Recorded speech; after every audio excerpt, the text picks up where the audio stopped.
আপনাকে যদি আমি বলি যে লাস্ট 365 দিনে আমার ফ্রিল্যান্সিং করে ইনকাম হলো $0, তাহলে কি আপনি বলতে পারবেন যে প্রতি সপ্তাহে আমার কত ইনকাম বা প্রতি মাসে কত ইনকাম? খুবই সিম্পল ম্যাথ, সেটা হলো $0। যখন আমি ফ্রিল্যান্সিং লাইফটা শুরু করি তখন এমনও হয়েছে যে আমার 3 মাস 4 মাস 6 মাস ট্রাই করার পরেও আমি কোনো কাজ পাইনি। সো এমন হয়েছে যে আমি ফাইবার ট্রাই করতেছি, আপওয়ার্কে ট্রাই করতেছি। সো 6 মাস পরে দেখা গেলো আমি লিঙ্কডইন থেকেও ট্রাই করতেছি, বাট দেখা গেলো এরকম করতে করতে আমার 8 মাস 10 মাস 1 বছর হয়ে গেছে, বাট আমার সেখান থেকে ইনকাম হয়েছে প্রতি বছরে $0। আর সেইখান থেকে আমি এখন পর্যন্ত ফ্রিল্যান্সিং করে অলমোস্ট $2 থেকে $2.5 লাখ মতো ইনকাম করছি। আর এখন কথা হলো প্রতি বছর $0 ইনকাম থেকে আমার কীভাবে 2 লাখ বা $2.5 লাখ পর্যন্ত ইনকাম আমি এখন পর্যন্ত করলাম ফ্রিল্যান্সিং থেকে। সো সেইটার একটা এক্সপিরিয়েন্স আপনাদের কাছে শেয়ার করব। আর অনেকেই বলে যে ফ্রিল্যান্সিং করে আমি কি 3-4 মাসের ভিতরে ইনকাম করতে পারবো কিনা, বা আমি নেক্সট 6 মাস পর ইনকাম করতে পারবো কিনা। সো এই টাইপের যে ধারণাগুলো আছে তাদের, বা তারা মনে করতেছে যে এটা যদি আমি করতে যাই তাহলে ইনকাম হবে কি না, বা না হওয়ার চান্স বেশি, আর যদি এমন হয় কোনো স্টেবল ইনকাম না হয়। সো আলটিমেটলি এই ক্ষেত্রে আমার টাইম ইনভেস্ট করা বা টাকা ইনভেস্ট করা, যাই ইনভেস্ট করেন আপনি, সেটাই কিন্তু লস। শুরুতেই বলবো যে যারা আসলে জব খুঁজতেছেন তাদের অনেকেই আছে যারা 6 মাস ধরে জব খুঁজতেছেন বাট স্টিল কোনো জব পাচ্ছেন না। এমনও মানুষ আছে যারা 1 বছর ধরে খুঁজতেছে বা 1.5 বছর 2 বছর হয়ে গেছে, বাট তারা হয়তো বা জব পাচ্ছে, বা তাদের যে কাঙ্ক্ষিত যে রিকোয়ারমেন্টস বা তাদের যে স্যালারি রেঞ্জটা, তারা যে লেভেলের স্যালারি চাচ্ছে সেই লেভেলের স্যালারিওয়ালা কোনো জব পাচ্ছে না, বা এমন হইতে পারে সামটাইম আপনারা জবই পান না। এরকম করে কিন্তু অনেকেরই 1.5-2 বছর চলে যায়। তখন কিন্তু মানুষ অতটা আসলে হতাশ হয় না, হয়তো বা হতাশ হয়, বাট অতটা হয় না যতটা আমরা ফ্রিল্যান্সিংয়ের ক্ষেত্রে ভাবি যে আমি যদি 6 মাস বেকার থাকি একটা স্কিল শিখে, তাহলে এটা কি আদৌ আমার কন্টিনিউ করা উচিত হবে কি না, বা এখানে আমি কি ঠিক কাজ করতেছি কি না। তো তাদের উদ্দেশ্যে বলবো একটা কথাই, যে ফ্রিল্যান্সিং এবং জব এই দুইটাকে আপনি আলাদা করতে পারবেন না। এই দুইটা অলমোস্ট সিমিলার হইতে পারে, একটা লাইফ স্টাইল ডিফারেন্ট। তাই ফ্রিল্যান্সিং করে আপনি যেসব করতে পারবেন, যে সুযোগ সুবিধা আপনি পাবেন, জবের ক্ষেত্রে সেই সুযোগ সুবিধা আপনি পাবেন না। আবার জবের ক্ষেত্রে যেসব সুযোগ সুবিধা আপনি পাবেন সেটা ফ্রিল্যান্সিংয়ের ক্ষেত্রে আপনি পাবেন না। বাট দুইটা ভিন্ন লাইফ স্টাইল, বা জিনিস কিন্তু এক। ফ্রিল্যান্সিং এবং জবের মধ্যে যদি আপনি পার্থক্য খুঁজতে চান তাহলে আমার এই ভিডিওটা দেখে আসতে পারেন, এবং সেখানে আমি ডিটেলস বলছি যে জবের ক্ষেত্রে কী সুযোগ সুবিধা আপনি পাবেন বা ফ্রিল্যান্সিংয়ের ক্ষেত্রে কী সুযোগ সুবিধা আপনি পাবেন। সো এই টাইপের ভিডিও দেখলে আপনি বুঝতে পারবেন যে কোনটা সুযোগ সুবিধা কেমন। বাট কাজের ক্ষেত্রে দুইটাই কিন্তু সিমিলার। আপনি যদি ফ্রিল্যান্সিং করতে যান তাহলে অবশ্যই আপনাকে ক্লায়েন্টকে সার্ভ করতে হবে এবং ক্লায়েন্টের রিকোয়ারমেন্টস অনুযায়ী আপনার কাজ করতে হবে। আর জবের ক্ষেত্রেও সেম, হয়তো আপনি একটা প্রতিষ্ঠানের হয়ে কাজ করতেছেন, বাট আপনার যে ক্লায়েন্ট বা যে ম্যানেজার থাকবে, যে আপনার বস থাকবে, তাকে আপনার সব কাজ বুঝিয়ে দিয়ে সেখান থেকে ফুললি স্যাটিসফাই করতে হবে। আসলে অনেকেই বলে যে আমরা যদি ফ্রিল্যান্সিং কাজ করা শুরু করি তাহলে 3 থেকে 4 মাস বা 6 মাসের ভিতরে আমরা আর্নিং করতে পারবো কিনা, এরকম কোনো নিশ্চয়তা আছে কিনা। সো আমি তাদের উদ্দেশ্যে সিম্পলি বলতে চাই যে এরকম কোনো নিশ্চয়তা নেই। আপনাকে যদি এমনও হতে পারে যে 1 বছর না, 1.5 বছর না, 2 বছরেও আপনি ফ্রিল্যান্সিং করে কোনো আর্ন নাও করতে পারেন। আর এখন কথা হলো যে এটা কোন ধরনের কথা, যে আমি 2 বছর ধরে ফ্রিল্যান্সিং করতেছি বাট আমি কোনো আর্নিং করতে পারতেছি না, তো এটা কেমন একটা প্রফেশন যে এখানে আমি যাবো কিনা, বা এটা আদৌ আমার যাওয়া ঠিক হবে কিনা।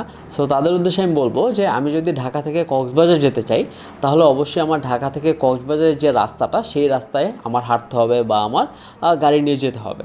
এখন যদি এমন হয় আমি ঢাকা থেকে কক্সবাজার যেতে চাই বাট আমি যেতেছি উল্টা, লাইক আমি সিলেটের দিকে যাচ্ছি, তাহলে আমি যতই সিলেটের দিকে যাই বা আমি যতই হাঁটি, দৌড়াই, গাড়ি নিয়ে যাই, যাই করি না কেন, সেখানে কিন্তু আমি কখনোই কক্সবাজার যেতে পারবো না।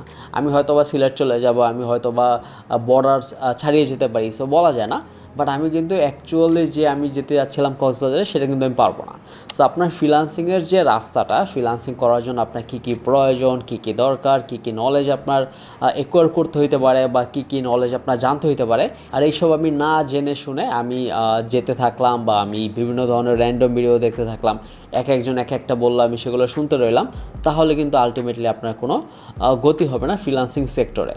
সো এইটাই আমি বলতে চাচ্ছি, যদি আপনি প্রপারলি ট্রাই করেন, যদি আপনি প্রপার রাস্তাটা খুঁজে পেতে চান, তাহলে অবশ্যই আপনাকে পুরো ডিটেলসটা ভালো করে বুঝতে হবে। দেন আপনি কোন স্কিলটা শিখবেন, ব্লা ব্লা ব্লা ব্লা, এগুলো সবগুলোই আমার ভিডিও দেওয়া আছে আমার চ্যানেলে। সো সেটা স্টেপ বাই স্টেপ ফলো করতে পারেন। এখন আপনি বলতে পারেন যে ভাইয়া কোনটা ফলো করব, হ্যাঁ, কোনটা ফলো করবেন আপনি টাইটেল দেখলে বুঝবেন যে কোন ভিডিওটা আপনার জন্য হবে। যদি আপনি স্কিল সম্পর্কে জানতে চান তাহলে অনেক ভিডিও আছে, আপনি যদি ফ্রিল্যান্সিং কী সেটা রোড ম্যাপ জানতে চান সেটা নিয়েও ভিডিও আছে। সো এগুলো আপনি এক এক করে দেখলে হয়তো বা বুঝতে পারবেন। এখন আপনার যদি প্রথম গোল হয়ে থাকে যে আমি খুব টাকা ইনকাম করবো ঘরে বসে, তখনই কিন্তু জিনিসটা ঝামেলা। আপনার নর্মাল জব পেতে যতটা ইজি, তার চেয়ে কঠিন হলো ফ্রিল্যান্সিং সেক্টরে। আর এটা কঠিন হওয়ার মেইন কারণ হলো যে আপনার নিজের কাজ খুঁজতে হচ্ছে, আপনার নিজের কাজ সেটা সম্পন্ন করতে হচ্ছে এবং নিজে আপনি ডেলিভারি দেবেন এবং ক্লায়েন্ট যদি স্যাটিসফাই হয় দেন আপনি টাকা পাবেন। আর এই পুরো ব্যাপারটাই যেহেতু আপনি করতেছেন, সেহেতু আপনি জবের থেকেও আপনি বেশি স্যালারিতে আপনি কাজ করতে পারতেছেন। সো যারা আসলে টাকার জন্য ফ্রিল্যান্সিং সেক্টরে আসতে আছেন তাদের উদ্দেশ্যে বলবো যে টাকার জন্যই কিন্তু সবাই সব কিছু করতেছে। যারা ব্যবসা করতেছে তারাও টাকার জন্য করতেছে, যারা জব করতেছে তারাও টাকার জন্যই করতেছে, যারা ফ্রিল্যান্সিং করবে অবশ্যই টাকার জন্যই করবে।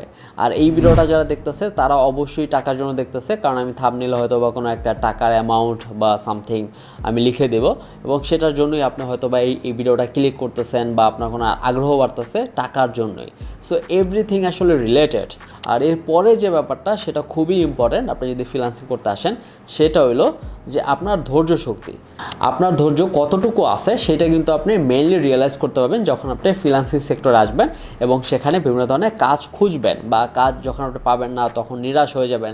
তখন আপনি বুঝতে পারবেন যে ফ্রিল্যান্সিং সেক্টরটা এতটা ইজি না এবং এত সহজেই আপনি যে কাজ পাবেন ব্যাপারটা কিন্তু এরকম না। আপনি বিভিন্ন ধরনের জায়গায় আপনি ট্রাই করতে পারেন, আপনি ফ্রিল্যান্স মার্কেট প্লেসে ট্রাই করতে পারেন, আউটসাইড অফ মার্কেট প্লেসে ট্রাই করতে পারেন, লোকালি ট্রাই করতে পারেন। এত কিছু ট্রাই করার পর যখন আপনি দেখবেন যে সামহাও যদি আপনার লাক ভালো না থাকে আর যদি আপনি তখন কাজ না পান, তখন কিন্তু আপনার হতাশায় আপনাকে ঘিরে ফেলবে। তখন যদি আপনার সেই ধৈর্য সহকারে যদি সেটা কন্টিনিউয়াসলি না করতে পারেন, তাহলে আলটিমেটলি কিন্তু আপনি ফিউচারে কিছুই করতে পারবেন না, ফ্রিল্যান্সিং সেক্টরে অ্যাটলিস্ট কিছুই করতে পারবেন না। আর তারপরে যে ব্যাপারটা সেটা হলো আপনার নিজের প্রতি কনফিডেন্স রাখতে হবে এবং নিজেকে প্রতিনিয়ত আপগ্রেড করতে হবে। আর এখন কথা হলো আপনি যদি নিজেকে আপগ্রেড না করেন প্রতিনিয়ত, তাহলে কিন্তু আপনার নিজের প্রতি যে কনফিডেন্সটা থাকা উচিত সেটা কিন্তু আপনার থাকবে না। আর আপনার নিজের প্রতি যদি কনফিডেন্স না থাকে তাহলে কিন্তু আপনি নিজেকে আপগ্রেড করতে পারবেন না। সো দুইটাই কিন্তু আসলে আপনার জন্য জরুরি যে আপনার নিজের প্রতি কনফিডেন্সও রাখতে হবে যেন আপনি নিজেকে প্রতিনিয়ত আপগ্রেড করতে পারেন। আর শুধুমাত্র ফ্রিল্যান্সিং না, আপনি যদি জবের ক্ষেত্রেও যান তাহলে সেখানেও আপনি অনেক সাকসেসফুল হতে পারবেন, অথবা আপনি যদি বিজনেস করতে চান সেই ক্ষেত্রেও আপনার চান্স আছে। আপনি যদি লেগে থাকেন এবং নিজের প্রতি কনফিডেন্স রেখে আপনি নিজেকে প্রতিনিয়ত আপগ্রেড করতে পারেন বা নিজের নলেজটাকে প্রতিনিয়ত আপগ্রেড করতে পারেন, তাহলে সেখানে আসলে সাকসেসফুল হওয়া বেশি কঠিন কিছু না। আপনার এই টাকা পয়সার দিকে বেশি আপনার নজর শুরুতেই দিলে হবে না, আপনি পরে দিবেন। আগে আপনার শুরুতে দিতে হবে ভ্যালু, লাইক আপনার নিজেকে এমনভাবে বানাইতে হবে যেন সেটা কেউ কিনতে চায় বা সেটা ওর্থ করে, বা আপনার যে প্রোডাক্টটা আপনি বেচবেন বা বেচতে আছেন সেটা যেন কোনো একটা ভ্যালু প্রোভাইড করে। যদি সেটা ভ্যালু প্রোভাইড করতে পারে তাহলেই টুডে অর টুমোরো সেখান থেকে আপনি একটা রেভিনিউ জেনারেট করতে পারবেন এবং সেখান থেকে হয়তো আপনি সাকসেসফুল হতে পারবেন। আর যদি সেটা না হয় তাহলে আলটিমেটলি আপনি যতই ট্রাই করেন, আপনি যদি উল্টা দিকে দৌড়ান তাহলে অবশ্যই আপনি সামনে দিয়ে যেতে পারবেন না। এটা সিম্পল। আপনি হয়তো পিছনে দিয়ে যেতে পারবেন, বাট আপনি যদি সামনে যেতে চান আর উল্টা দিকে দৌড়ান তাহলে কিন্তু এটা কখনোই সম্ভব না। সো এই জিনিসগুলো মাথায় রাখবেন। আর যদি ভিডিওটা ভালো লেগে থাকে অবশ্যই এটা লাইক দেবেন এবং বন্ধুদের মাঝে শেয়ার করতে পারেন। আর যারা এখনও চ্যানেল সাবস্ক্রাইব করেন না, সাবস্ক্রাইব করে বেল আইকনে প্রেস করে রাখবেন। Thank you so much.